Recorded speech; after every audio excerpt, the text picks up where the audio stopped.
ومالتي برعو اللو ديار قروبو 18 ماي دير مسؤوليات dheeraada inaynu saarno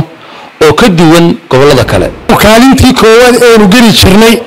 maadaama dawladda cusub ay tahay markii koowaad inaynu kaalintii koowaad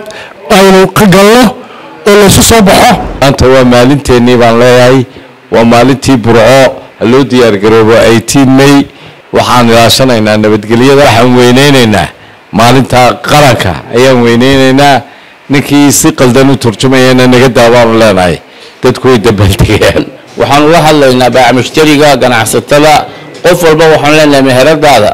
waa inaad astaanta qaranka ku muujisaa gobolada dalka iyo Soomaaliland ku baaqayna in gobolka uu ka socdo mashruuciisu tashiga mashruucaas oo ah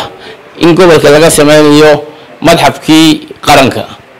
qaranka hore loo sameeyay kan waa kii taariikhiga ahaa goobtii laga dhawaaqay Soomaaliland ba barasaabka gobolka Togdheer uu dayactiray oo dhisay waxaa degmada dadka jooga oo hadda xaqlayaashii magaalada laga dhawaaqay Soomaaliland waxaan u baahanahay inaynu markasta ugu waajibeen xil gaar ah ka saaro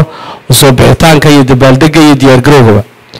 dhammaan qaybaha kala duwan ee bulshada waxaan ka codsanaa qof walba inuu iska xilqaamo oo xil isa saaro sidoo muujin lahaa ama ugu diyaar garoobi lahaa xuska 18 May qofkii maharad haysta sida fariintii hore ku soo gaadhay waxaan doonayaa inuu calanka sudo rabaa kaalintii koowaad ee geli jirnay maadaama dawladda cusub ay tahay markii koowaad inaynu kaalintii koowaad aynu ka galno oo la soo baxo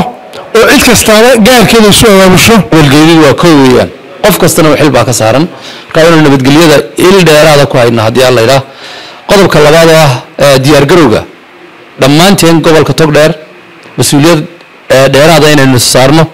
waa maalin maalmaha kale ka duwan waa maalin u baahan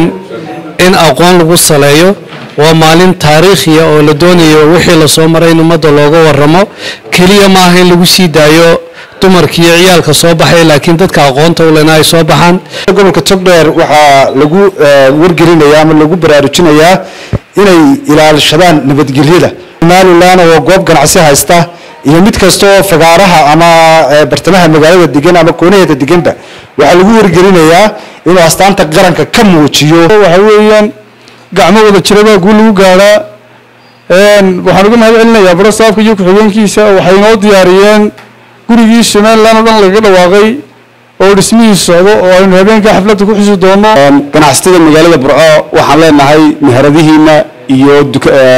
goobihiina ganacsi fadlan walaalayaal idinku muujinaya qaranimada Jamhuuriyadda Soomaaliland sura astaantii qaranka ee calanka Jamhuuriyadda Soomaaliland